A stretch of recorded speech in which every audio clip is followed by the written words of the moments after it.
जय गुरुदेव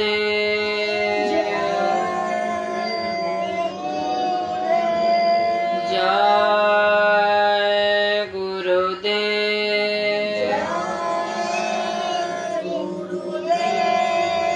जय गुरुदेव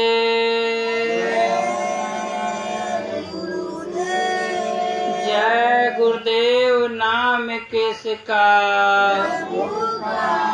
प्रभु का पावन प्यारा नाम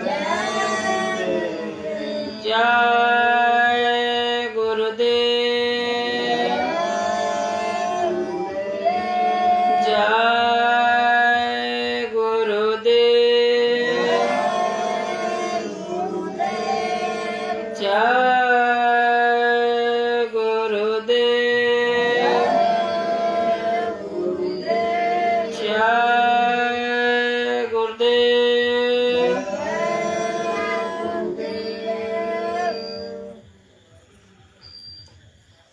शब्द स्वरूपे सर्वत्र विराजमानीय परम पूज गुरु जी महाराज श्रद्धा व प्रेम की मूर्ति प्यारे गुरु भाई बहन बच्चे एवं बच्चियां बड़े बुजुर्ग युवा साथीगण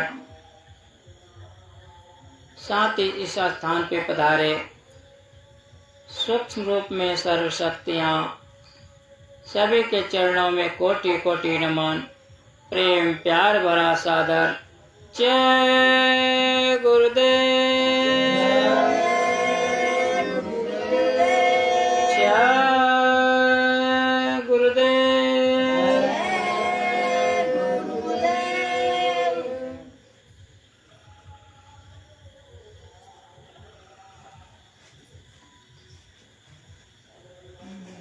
जय जय जय गुरुदेव जी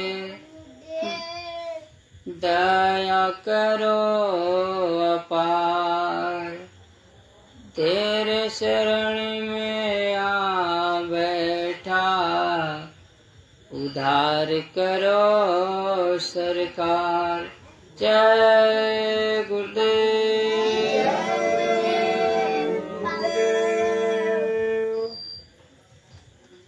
प्रेमी शरणों गुरु महाराज की दया मौज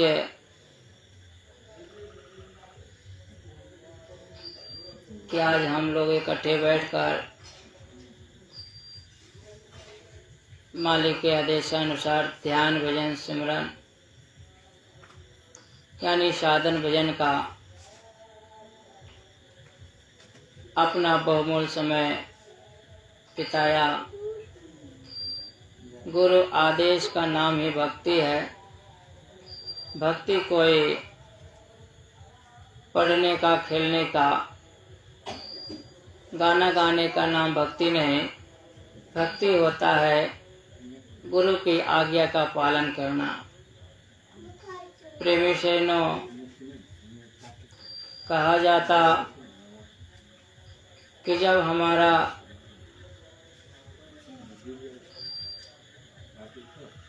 समय अच्छा होता है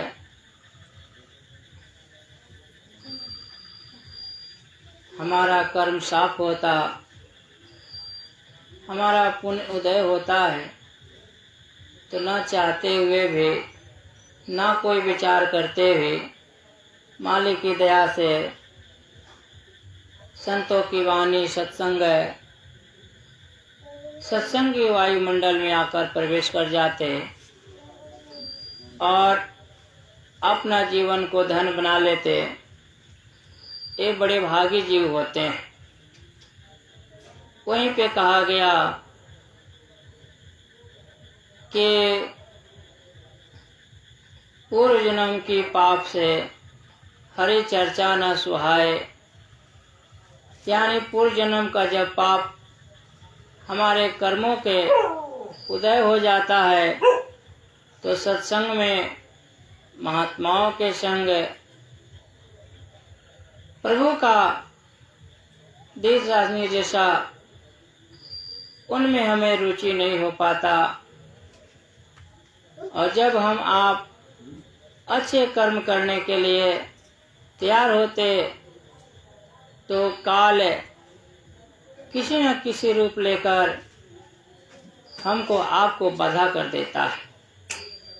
जब सत्संग में हम आप जाते, ऐसे हम आप बहुत अच्छे हैं, लेकिन सत्संग के लिए रवाना होंगे तो जैसे ही ट्रेन आने वाला है, हमारे घर में बच्चे बीमार, बीवी बीमार, कोई ना कोई ऐसा करतूत काल कर देता है कि ताकि गुरु से मुखरा मोड़ ले और इसी संसार में पड़ा रह जाए। इसीलिए प्रेमी शरणों, महात्मा महापुरुष कहते हैं कि तुम अपना कर्म पे निडर रहो, अपना जो कर्म है उसको करते रहो, पीछे घूम के मत देखो। जब पीछे घूम के देखोगे आप फंस जाओगे और गिर जाओगे। इसीलिए आगे बढ़ो, पीछे घूम के मत देखो। जो आगे बढ़ता है वो आगे बढ़ते चला जाता, जो पीछे घूम के देखता है वो यानी कि मुंह के भरे गिरता, न आगे चल पाता न पीछे चल पाता। इसीलिए हमें आपको चाहिए कि महात्माओं का प्रवर्सन करते रहे। सत्संग हमें जब मिले तो सत्संग में हमें आपको उठना बैठना चाहिए, क्योंकि सत्संग एक है पारसमणि, क्योंकि हमारा कर्म यानी कि जला देते हैं, हमारा पाप खत्म कर देते। सत्संग में जब हम बैठते हमारे आपके बुराइयों से मुक्ति हो जाता और हमारे अंदर अच्छा ही प्रवेश हो जाता है। इसीलिए खाने के लगन और प्रेम के साथ करते रहना चाहिए। एक बार की बात है कि सत्संग में बताया जाता कि एक गांव में महात्मा जी सत्संग सुना रहे थे। महात्मा जी का सत्संग प्रतिदिन चलता था। वहीं एक उसी गांव में एक सेठ जी रहते थे। सेठ जी अपने काम धंधे में लगे रहते, कभी वो भगवान को, उस मालिक का कभी ध्यान नहीं करते। उनका पूजा पाठ में या सत्संग में कोई उनको रुचि नहीं थी।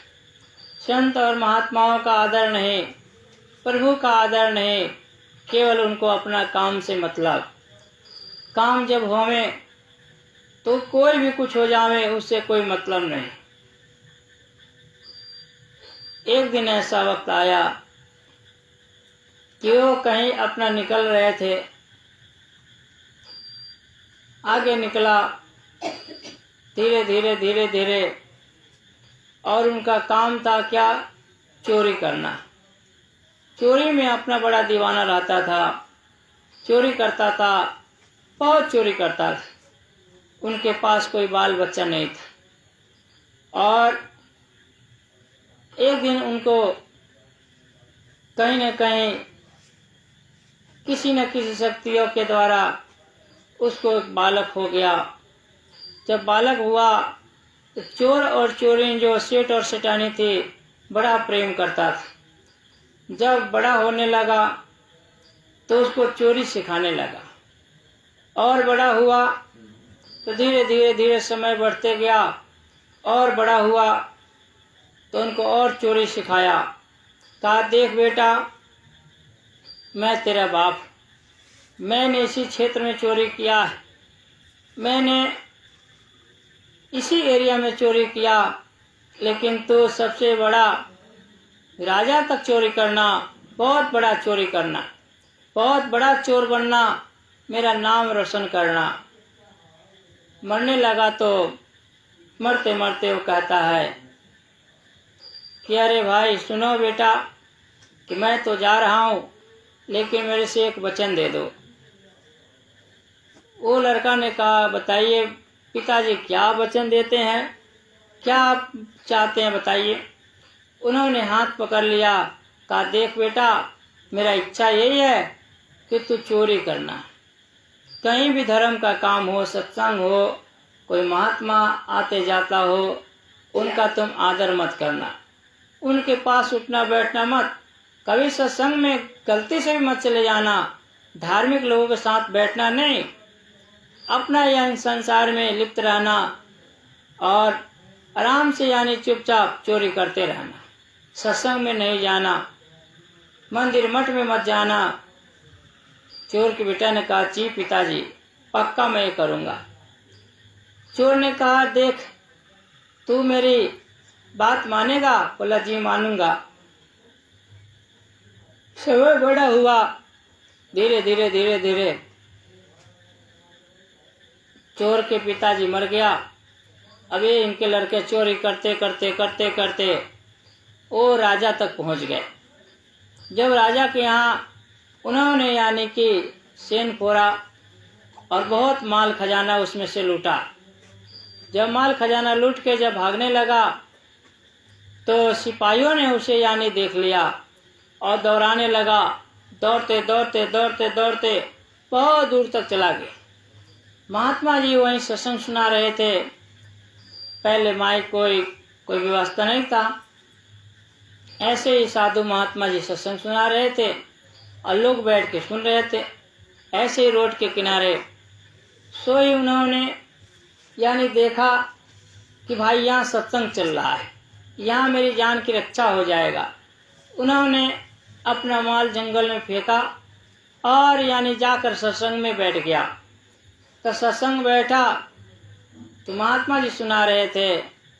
महात्मा जी का दृष्टांत चल रहा था उस वक्त कि देवी देवता ईश्वर ब्रह्मा विष्णु महेश सूक्ष्म रूप में सर्वशक्तियाँ जो हैं उनको चर्म की आँख से नहीं देख सकते। उनको देखने के लिए यानी थर्ड आई, शिव नेत्र, ज्ञान चक्षु जो कि सबके अंदर में है, वो उन्हीं आँख से देख सकते हैं। वो आँख संत और महात्मा ही हमें दे देते हैं, नहीं तो हम नहीं देख सकते हैं। प्रेमी सज्जनों, धीरे धीरे धीरे धीरे यानी सत्संग सुना। उतना ही देर में उन्होंने यानी कि पिताजी का बात याद आया कि सत्संग कभी मत जाना और सत्संग बैठ मत जाना। तो चोर ने समझा, चल भाई अब कान बंद कर लेते हैं, हम सत्संग सुनबे नहीं करेंगे, आंख बंद कर लेते को देखबे नहीं करेंगे। उन्होंने ऐसे कान बंद कर लिया, आंख बंद कर लिया और सिर नीचे कर लिया और सब लोग सत्संग सुन रहे थे। सिपाही आया और उसको पकड़कर यानी देखा कि भाई ये सत्संग में सब लोग तो महात्मा जी की तरफ देख रहे हैं और ये बंदा नीचे तो सत्संग बैठा था, मैं संतों के बीच में बैठा था, मैं कभी चोरी नहीं किया, जीवन में चोरी कभी नहीं किया। उन्होंने कहा, ठीक है, तुम यानी कि तुम्हारी कल हिसाब होगा, तुमको कल फैसला सुनाया जाएगा। इसी बीच में उन्होंने जेल के अंदर उतार होता है, देवी देवता से वो डरता है। तो उन्होंने बोला, ठीक है, उसको बुलाया जाए। और राजा के दरबार मंत्री ने अपना यानी कुमारी कन्या जो 16 साल की अवस्था में बड़ा सुंदर, उसे पूरा मेकअप करके को अलग से फेंक दिया और उठाकर अपना खा लो। क्योंकि अगर सामने जाएगा वो बदमाश तो बड़ा बड़ा हत्या हिंसा करके जाता, वो तो तुरंत उसको मार देगा। तो वहाँ भी ऐसे यानी कि ऐसा पटकोला और वो देवी को यानी गिराया और देवी बेचारा नीचे गया। जैसे चोर सोच रहा था उसी बीच में देखा ये झमझम की आवाज़। तब उन्होंने कहा, देवी मैया आ गई। उन्होंने तुरंत यानी प्रणाम किया है। तब देवी मैया ने कहा, देख तू सच बता, तो चोरी किया है? अगर तू चोरी किया है तो तुमको माफ़ी करवा देंगे। चोर ने हाँ ही कहने वाला था, जैसा उनको रोने लगा, कहा, मेरे को माफ़ कर दो। अरे देवी मैया, आपसे मैं क्या छुपाऊँ? अरे मैं सच कहता हूँ, मैंने चोरी नहीं किया। आप तो सब जानती हो कि मैंने तो यानी सत्संग बैठा था, दिन रात सत्संग सुनता हूँ। हे देवी मैया, मैंने कभी चोरी नहीं किया, मानी दे दिया गया। अब राजा को पता चला, राजा ने कहा रे निकालो, जल्दी निकालो। उसे निकाल करके नहवाया धोया गया, खाना पीना खिलाया पिलाया गया और राजा ने माफी मांगा। हे बाबा, हे भाई, मैंने तुमको चोर समझा, नौकरी उनको दे दिया। धीरे धीरे ईमानदारी के साथ नौकरी करने लगा। उसके बाद उन्होंने मंत्री बना दिया। मंत्री के बाद उन्होंने तुरंत उसको राजगद्दी दे दिया। जब राजगद्दी पे चोर में आया कि अरे भाई, मैं इस गद्दी बैठा, अब ऐसा करो, मैं ये गद्दी आपको दे देता हूँ, आप ये गद्दी चलाओ, मैं जा रहा हूँ सत्संग में, क्योंकि मैंने 2 मिनट सत्संग सुना तो मेरे को इतना चीज मिल गया, अगर जीवन भर सत्संग सुनूंगा पता नहीं क्या मिल जाएगा। गया संतों के पास। तो प्रेमी से चीज है, सत्संग जब हमें मिल जाता है, हमारे जीवन की यानी पापों की यानी विनाश हो जाता और हमको मुक्ति का रास्ता मिल जाता है। मुक्ति उसी कहा जाता जो हम भूल और भ्रम, शंका और तमाम यानी वहम में पड़े हुए हैं। ये वहम स्थान का भाग बदल जाता है। बड़े ही भागशाली वो जगह होता जहाँ पे सत्संग हुआ करता है। जिस स्थान पर सत्संग हो गया वो युगों युगों तक वो पूजनीय माना जाता है। सत्य परिवार जो कि यहाँ बैठे 10 आदमी बैठ के मालिक को याद कर लिए, ध्यान ध्यान कर लिए, थोड़ी बहुत मालिक की चर्चा हो गया, इससे बड़ी क्या चीज। जब जिस वक्त में गुरु की याद आवे, सत्संग की, तो फौरन समझना चाहिए कि गुरु की दया जो कि आपको यानी के समझ में आ जाए। बाकी कहा जाता है जो बच्चे बच्चियाँ हैं, जो हम आप बैठे हैं, हमें आपको चाहिए कि मालिक आदेश का पालन करें, रोज ध्यान भजन करें। कहा जाता प्रेमियों, तुमने ध्यान आपको धोखा ही मिलेगा, क्योंकि गुरु ही ऐसी शक्ति है जो अपने जीवों को, अपने प्रेमियों को अंत में वो काम आते हैं। और जब गुरु से रास्ता छूट जाता है तो भटकते, तो उसे धोखा मिलता है। अंत समय में हमें आपको कहा जाता वहाँ रोने और चिल्लाने की बड़ी दूर तक आवाज आती, कोई सुनने वाला नहीं होता। उस वक्त के लिए गुरु महाराज ने कहा, उस वक्त तो बोलना, हम तुम्हें भी दुखा, सुनार भी दुखी, सब दुखी, सुखी तो केवल वो मालिक के प्रेमी, मालिक के दास जो भजन करते, गुरु से प्रेम करते, ईश्वर से लगाव रखते हैं। तो प्रेमी सैनो, मोटा मोटा बात आपको सुनने का अवसर मिला और मालिक का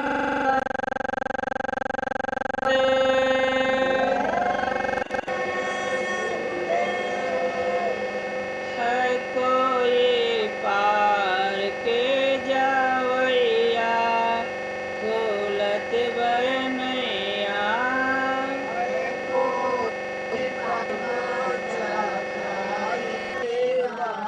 है कोई पार के